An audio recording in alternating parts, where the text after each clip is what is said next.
let's get clarification on this. So earlier on you said the slogans, the BO must go, also led to the interpretation of the whole incident to be an attempted overthrow.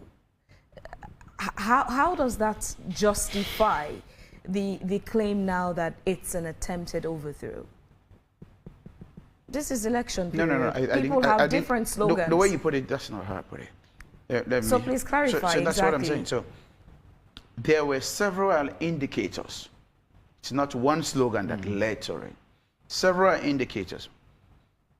If you have a violent protest that is complaining with placards about people being hungry and joblessness, then that is something different.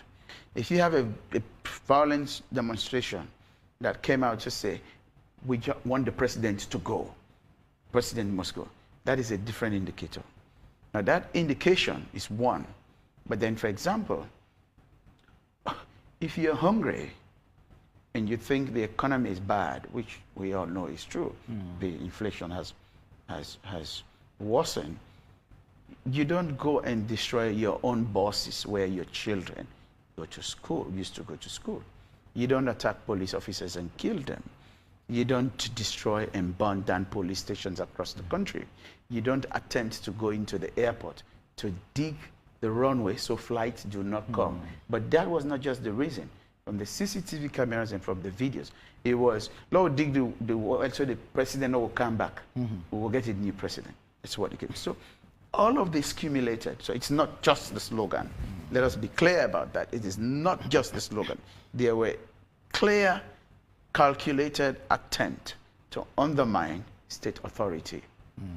And clarify that again. You say CCTV footage showing people Lunge International Airport. It's so in the the report. president would not land, and Yes. there would be a new president. That was clear. It's in the report. If you read the report, you'll see we made that very clear.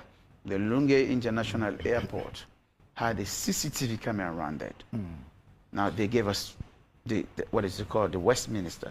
They provided us CCTV camera, and then there are also videos and audios that were taken of the demonstration. Save for the fact that the military, the Air Force wing at the airport intervened. Those on the streets on that day had overpowered the police to get into the airport. And all the slogans, all the plans, all the utterances were about destroying the airport. And I have said this the last 2 days. Imagine, for once, that those security officers did not stop those protesters and that airport was touched. It would have taken us the next 5 years before any serious flight would have come to Sierra Leone. So these are not petty issues in my estimation. When I sit and I see the bigger picture, and we as a committee found these things, we have to report them. Let's go back to Monday. We had Femi Claudius-Cole here, and she said some of their tweets were taken out of context by the committee, and taking a context of a message can give it a different meaning. So, sorry, Phoebe. I don't want to go into syntax and context and what sorry, about Phoebe this. and Emmanuel, my phone is buzzing. I see the Deputy Minister of Internal Affairs and the National Secretary General of the APC trying to reach out and trying to make some comments. Please permit us to just hear their side. I have the National Secretary General of the All People's Congress Party, Lawyer Lance Adumbuya. Lawyer Adumbuya, good morning and welcome to Wake Up Sierra Leone. Good morning, Mr. Wise. I'm sure you must have gone through the report by the special committee set up by President Bill to look into the August incident of 2022, and you have those concerns. But now the report is saying at the national level they cannot identify the APC to have been involved in any of the incidents. But at the subnational level, I mean, things were facilitated by your members, people who were clearly identified as APC supporters, either councillors, former members of parliament, and all of that. What does the party make of this, if at all your people were involved in this as put out by the committee? To me, Mr. Wise, that particular statement made by members of the committee is completely nonsensical. And they know it's not true, and that is why the APC wants members of those the committee to come out clearly, if at all their report has been tampered with, to come out clearly and let the public know exactly where it has been tampered with, if they are the ones who really made those statements. I really, if they are the ones who made that statement, because some of them, as I said, you remember, you interviewed me, and I told you that some of the members of the committee are people who are highly respected. And if that is so, and they have made that statement, which they believe is not true, they have to be accountable to the people of this country, because that is not true. I am telling you, Mr. Wise, the APC is not involved in any way whatsoever.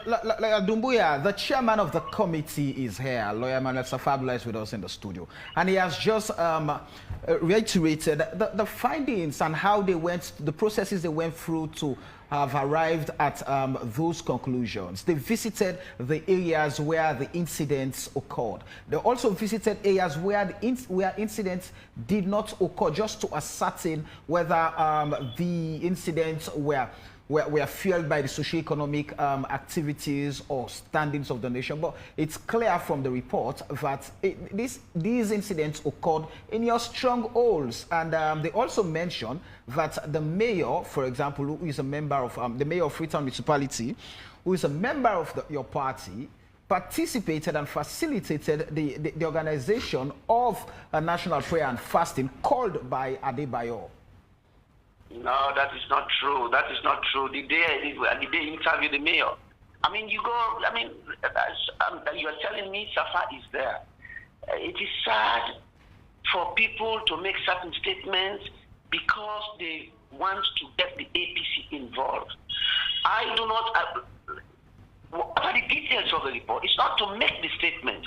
Who is the person whom the committee identified to say this is the APC? If you say it is the stronghold, is it because the stronghold, inside the stronghold of the APC, you have other political parties who have membership in that stronghold?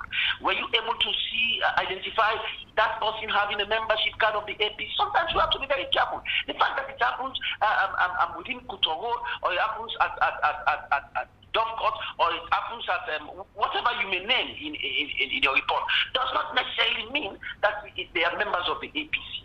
Are you disowning the report and questioning its credibility entirely? I am, because if you say it happened within the stronghold of the APC, so therefore it is facilitated by APC, completely, Samuel Wise, without you going through it, without you deciphering the report, just that statement tells you that it is biased. You cannot say that.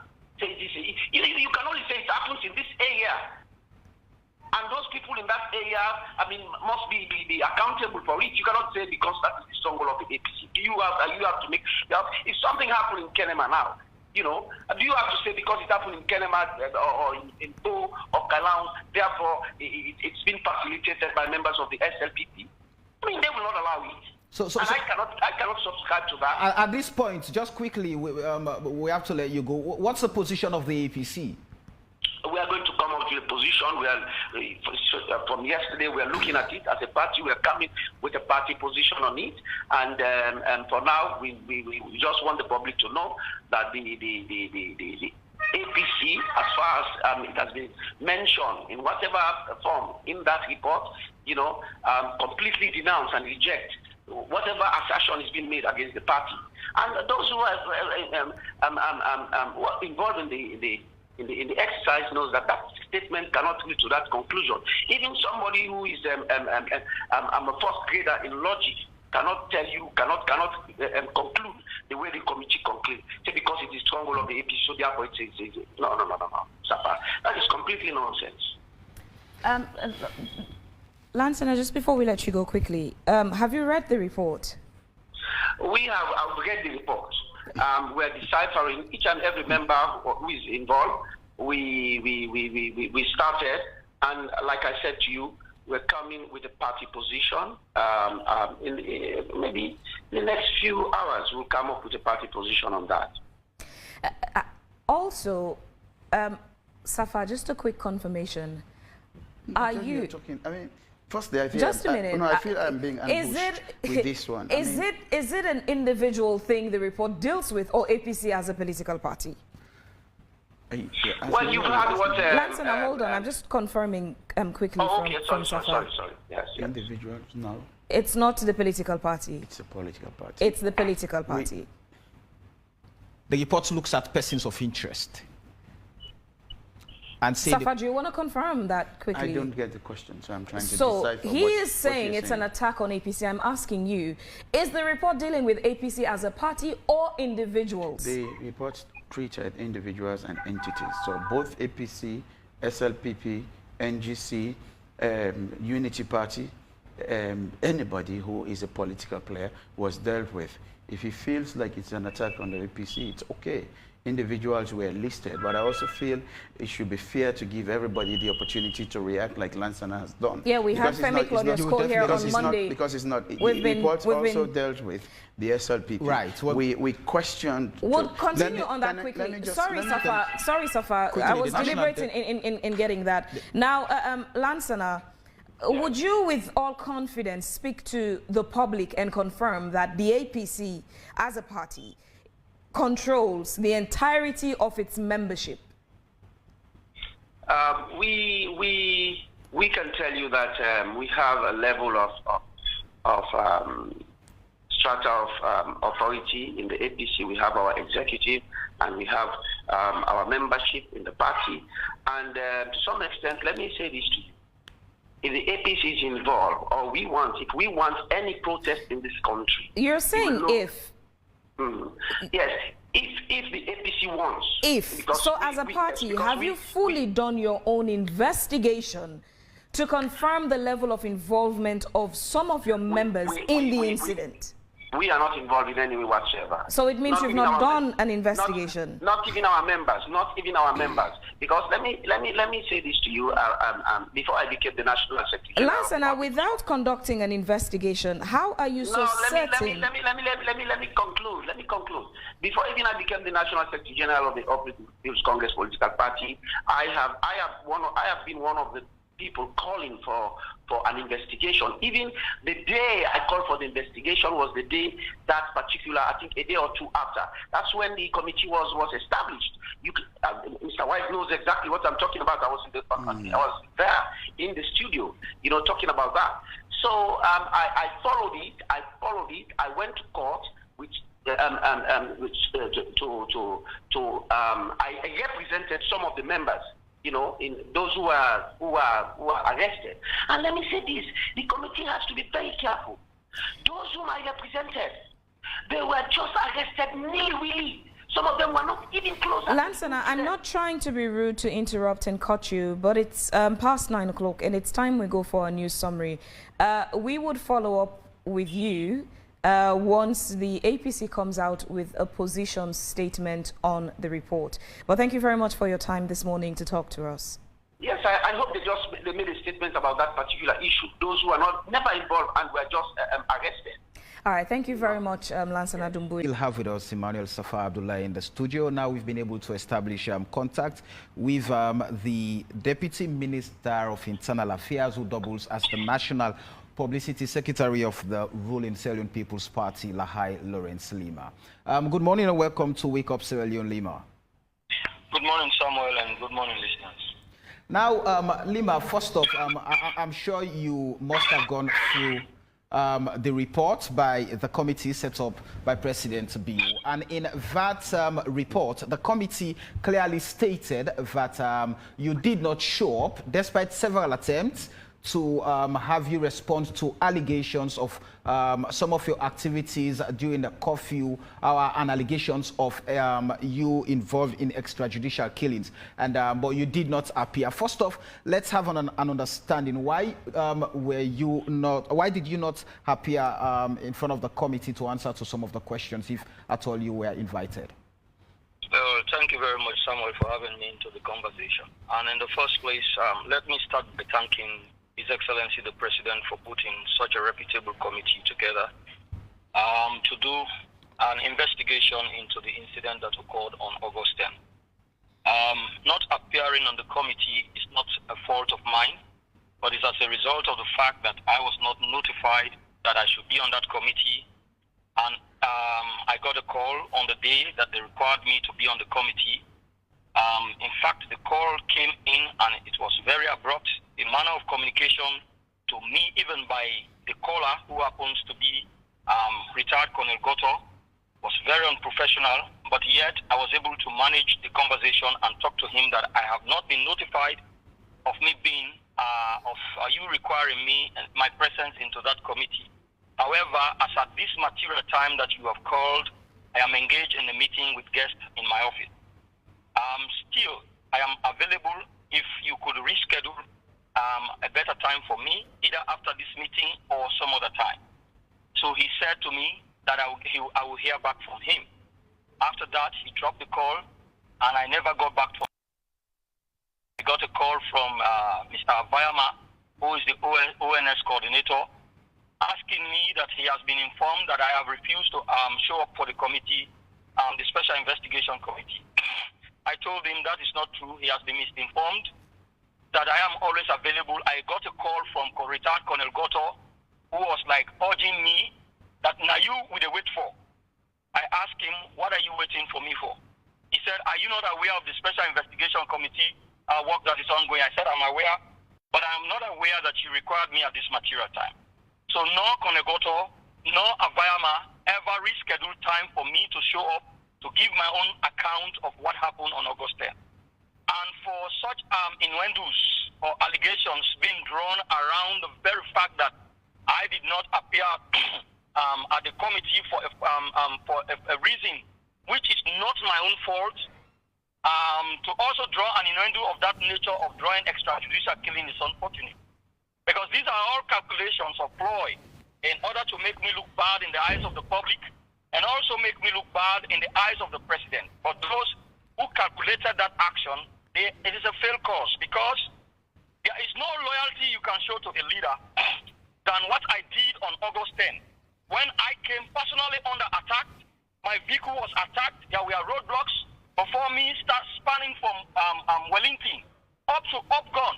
I came under tremendous road attacks with stones pelted at my vehicle. The windscreen of my vehicle was badly damaged. My security died in the process. And I came to State House. I went to see... Leema, just before you continue with these things, the chairman of the committee is with us in the studio, and he mentioned letters were sent out to all entities, including persons of interest. Did you not receive those letters in January of this year? It's unfortunate that he's a lawyer. He failed to do due diligence, and yet he could publish a report without getting back from somebody probably he thinks is germane to the cause of the investigation, and publishing such report. That's unfortunate. He's a lawyer. He knows exactly what service means. And when you require the presence of somebody to give his own testimony on account, he knows the effort to apply. I never received a letter, nor did I get even a text message, save from the fact that I received a call on the material day that they required me, and of which I was engaged in some other official duty, and I asked them to also reschedule. And after that date, no effort was made to get me give my own account. And this is why I'm saying that not getting me on the whole thing here is about the principle of natural justice, to get me give my own side of the story. And if you have not been able to get me give my own side of the story, does that warrant you to build innuendos around my family name, around my image, to undermine my own very good work that salvaged the situation on that day? Is that the reward I get for working so hard to preserve the peace and security of this nation? Is that the reward I get?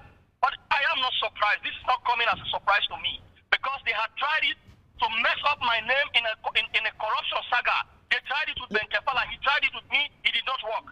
Before this time, I've gotten the intelligence that these people have been planning something to mess up my name in a scandalous behavior. Leema, This is exactly what has been exhibited. Leema. As I am saying, I am still very humble, and I'm very committed to still give my own side of the story.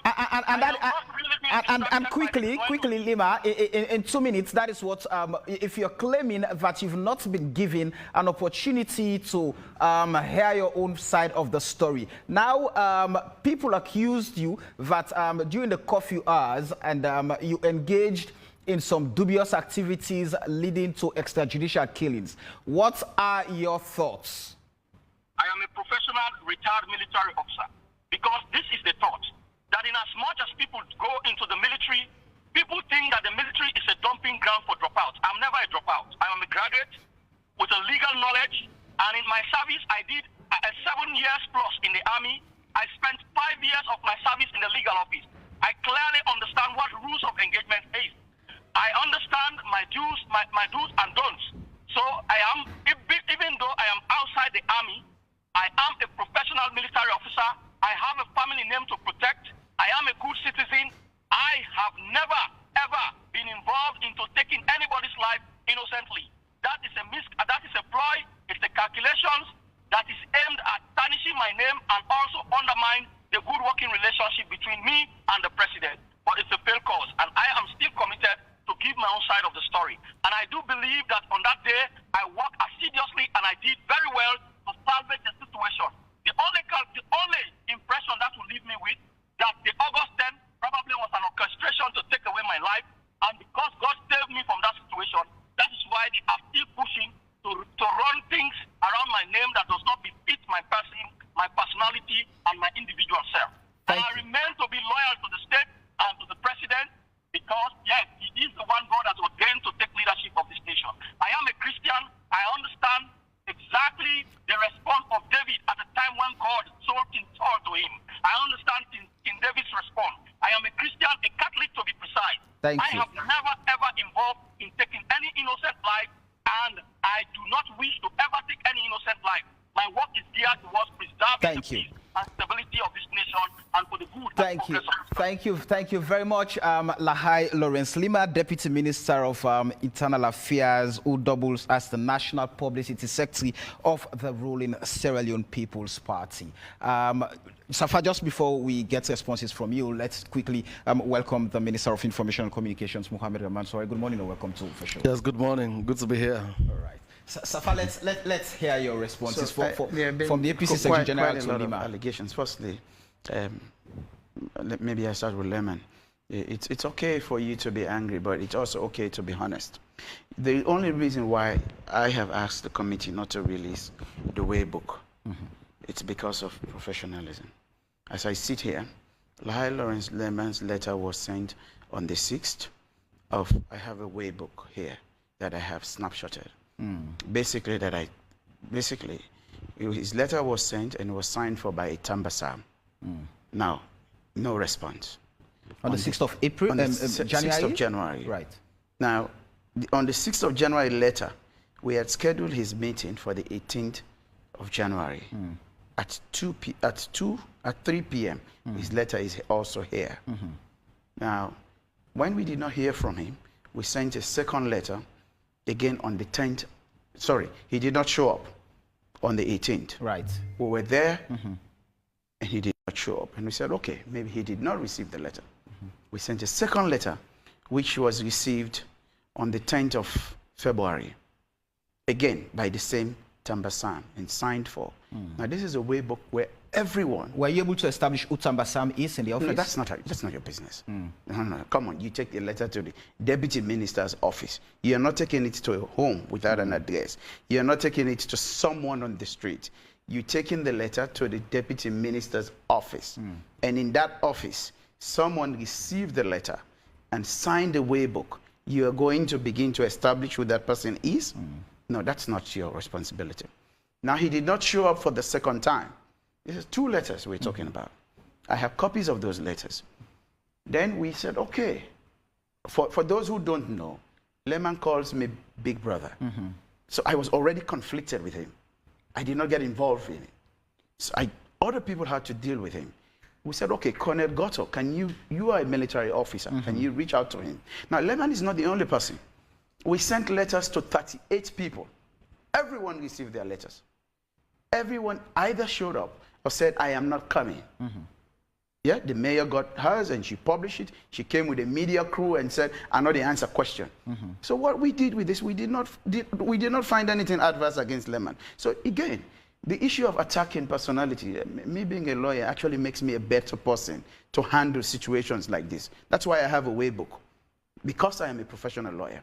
right? Me being a lawyer also gives me the knowledge and expertise to ensure that I did not do anything that was adverse against you. What we did was, Leema's allegations are this: he did not show up. Simple. Mayor's allegations are this: she showed up and she said, I'm not answering the questions. Femi Claudia School's allegations are this: she showed up and she did not answer any of the questions, rather she was being insulting to all of us on the panel. Simple. That's our role. We did not say your family name has been dragged into gutters. Let's take, for instance, one point. You were called to a meeting that this committee was going to meet with you. You spoke to 2 people. These are not Safa Abdullahi, the ordinary lawyer on the street. Retired Brigadier Colonel Goto. Avayama is head of entire intelligence network. Did you follow up? Let's be honest. These people came to you and said, but why you not come? We don't send letters to you. I mean, I have said in a forum where he is, I said, I don't want to put you on the limelight. This is not about you. You did not show up. Defend yourself on the street to the public. We've done our job. Simple. Your allegations are there. You, like any other person whose name came up in this committee, will report on you. Right. That's the point. Let's come to the APC. And again, Leema is not my problem. I have nothing against him. We're very close friends. I mean, we chat, we talk, he calls me elder brother, but I had a professional job to do, not just me. This is a committee of people who are older than me. Like, you have professionals who sit here. You are not going to tell them, oh, no, put Leema in name because he did not show up. You are the only person who will send 2 letters to. Only person. Every other person who will send 1 letter show up. You did not, by some mysterious means, you did not receive letters that were signed for in your office at the Ministry of Internal Affairs. I leave that to you. I leave that to the public. I mean, my colleague, Lance, it's interesting. He says what we wrote is nonsensical. But you were not in the field. You did not find what we found. You did not know what we saw. We spoke to your party as a person. One of your party senior members accepted that there were rogue members in the party. But you said what we said is nonsensical. And this is what I say. I respect Lanson a lot. He's my senior in the profession. We have a good relationship. But sometimes it's just good to take a step back and say, wait a minute. Now, there are transcripts of people we spoke to. There are transcripts of people who were actually involved, who were saying, okay, I am a councillor of the APC. Right. I'm a former MP of the APC. For example, in Lonsar, the only tension you have in Lonsar, the entire of Lonsar, is a former MP of the APC who is creating problems between the mining companies and the chief, who he accuses the chief of being an SLPP member, right? We documented these things. You were not there. You haven't seen those transcripts. But yet you call our statement nonsensical, baseless. Now, it speaks to the issue that no one wants to own up to anything. And if you cannot own up to anything, it is also okay to just take a step back and say, okay, let me observe this situation. You were not there. People who spoke to us, we recorded them, we transcribed them, and there's evidence. You have not even said, okay, before I even jump to conclusion, can we review the transcripts or the evidence, right? You were saying one thing, Abdul Kabo said something different, the leader of the opposition said something different. Now, that again, in law, you are my senior. I mean, I don't know law, maybe because I'm a junior. But that again, in law, speaks to the veracity of what all the 3 parties are saying. But again, we are the ones who wrote nonsensical statements. How do we get a national ownership of this document? So as a way of you don't have to have a national ownership. Then how do we deal with the recommendations? So we were able to avoid the recurrence of already we're seeing on social media calls have been made for April 27th. You see, this is the sad thing, and we missed that opportunity. When the president appointed this committee, we said this is a mini TRC. We missed that opportunity when we did the TRC. As soon as the TRC report came out, blaming people, and we all knew what happened. Basically, people disowned it. All what we found in this report is in the TRC report. If we had owned up to it, if we had been nationalistic and patriotic enough to say, okay, we went wrong, all of us, whether you are SLPP, APC, whether you are Timini, you are Limba, we owned up to it, we could have addressed those issues. Now, it's on party lines. Now it's grandstanding. It's about saying we are fighting it. You have nothing to fight. Like I said in front of the president, there are economic issues that are biting young people. There are youth unemployment. We have to address these issues. But there is an issue of where the opposition feels that they should not be opposition, they cannot constructively engage. There is an issue where the government is being accused of not reaching out to the opposition. These are issues that are national. There are many things that came out in that report that we all should own up to rather than taking partisan stands on it, right? We have no basis. I mean, there is no interest for us as a committee, for me as a person, to record something that I did not find in the field. Now, these data were collected from individuals, from people we interviewed, names of people. And Samuel, it will interest you to know that because we are in this digital world, when you as a councillor, the whole meeting, someone is recording it. I mean, a councillor, so party, we want to do this, we get for overthrow the government, or the government will do it. You make those statements, we have those recordings. So for my colleague, my senior colleague to say, it's nonsensical without seeing it, without being in the field, without having any idea of what really transpired. It's a bit of a shocker. But again, we all have respect for each other. But this is a national issue. Let us just take one step backwards and say, let's do this. Let's talk about Femi Claudius Cole. Quickly, please, yeah. Which you mentioned. Femi was invited. Once we invited her, she went on social media, she had a video call and lambasted us. She came with a lawyer. Every question we ask her, he said, when I go ask the psychiatrist, not to me. When I go ask, so every question, she gave nobody any opportunity to confront her with anything. We had those tweets. Whether they were manufactured or they were concocted, we had them. We wanted to present it, just like we would have done to Leema, just like we would have done to Accusations, just like we did to the SLPP Secretary General, we did to the Minister of Trade, we did to the head of NATCOM, NATCANAL. We spoke to everyone. Confront them with what we have, we get your own side. Just like we did to Hadi Macaulay. He was there for 3 hours. We grill him, he answered questions, we debated on the issues when we came to a conclusion. Right. So no one was cherry-picked to say you are the ones we hate, or you are Lahai Leman, we hate you, we want the president to hate you. No. There was a list of people. We reached out to them and we confronted them and we came to a conclusion. And in going forward, Safa, what's the next step for the committee? We are dissolved. We stand dissolved. A mandate has been completed, report given to the president, and the only thing I am doing now is making sure people understand, and that is why I want to go to radio stations and explain, because it's a report. One of the shortcomings of the TRC was that it was not disseminated enough. We're trying to do that as much as possible so people understand. Let us disseminate the content and then let's have debate on them. Your work as a committee is done. It's left with the president now to take action. Report has been submitted to the president. With regards to in the process, we've had complaints. We have people who have raised concerns. Not really much, apart from Femi, whose letter I received yesterday. We have one more person who has come and said, my name was given to you by my detractors. I was not there, I did not, and we're looking into that. Apart from that, we're done. Thank you very much, Emmanuel Safa Abdullahi, for taking your time to be part of Wake Up Sierra Leone this morning.